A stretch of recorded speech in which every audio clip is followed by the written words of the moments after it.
Pipeline Studio is about understanding your workflow and knowing when it's running smoothly. Constraint creates clarity.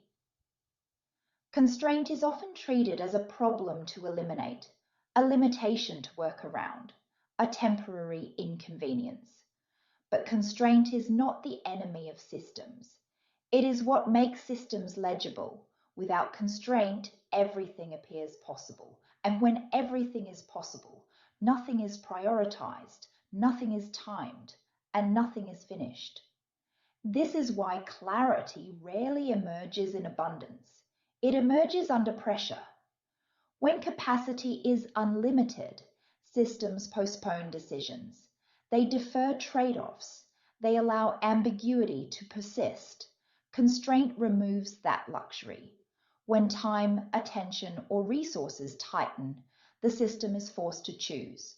And in choosing, it reveals itself. This arc has traced that exposure.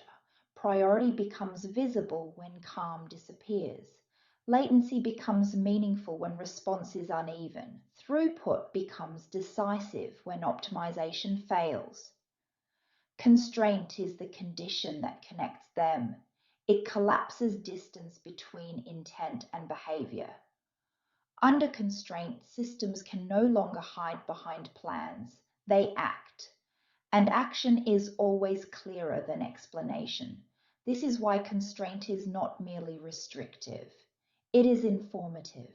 It tells you what the system actually protects, what it is willing to delay, what it will sacrifice first, and what it refuses to let fail. These are not abstract qualities, they are operational facts. Constraint does not change the system's values, it exposes them. This is where many systems break. They attempt to preserve every behavior as conditions worsen. They try to optimize, accelerate, and compensate simultaneously. The result is escalation. Complexity increases, responsibility blurs, signals multiply. The system becomes loud instead of clear. A resilient system responds differently. It accepts that constraint will eliminate options. It allows some things to slow. It allows some things to stop, not as failure, but as definition. Constraint sharpens boundaries. It clarifies where responsibility begins and ends. It distinguishes core flow from optional motion. It turns preference into policy. This is why constraint creates clarity. Not because it simplifies reality, but because it forces the system to acknowledge reality as it is. At this point, alignment becomes possible, not alignment as agreement, alignment as coherence. Upstream intent matches downstream behavior, response time matches stated priority. Throughput reflects actual capacity. Nothing is perfect, but nothing is confused.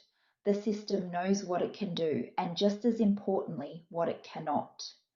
This knowledge changes posture, urgency decreases, reactivity subsides, effort concentrates. The pipeline stops fighting the edge and starts holding it. This is the difference between systems that exhaust themselves and systems that endure. They are not faster. They are not purer. They are not more optimized. They are clearer. Clarity allows systems to move under pressure without mistaking every deviation for a crisis. Artifacts are contextual. Latency is intentional. Throughput is protected. Constraint is no longer an interruption. It is the frame. And once constraint is understood this way, the system does not need constant correction. It needs discipline, discipline to respect limits, discipline to maintain flow, discipline to apply stability where perception lives. This is not minimalism, it is precision. A system that understands its constraints does less work, not more. It wastes less energy. It escalates less often. It recovers more predictably. And most importantly, it remains intelligible to those who depend on it. Constraint does not make systems fragile. Misunderstood constraint does.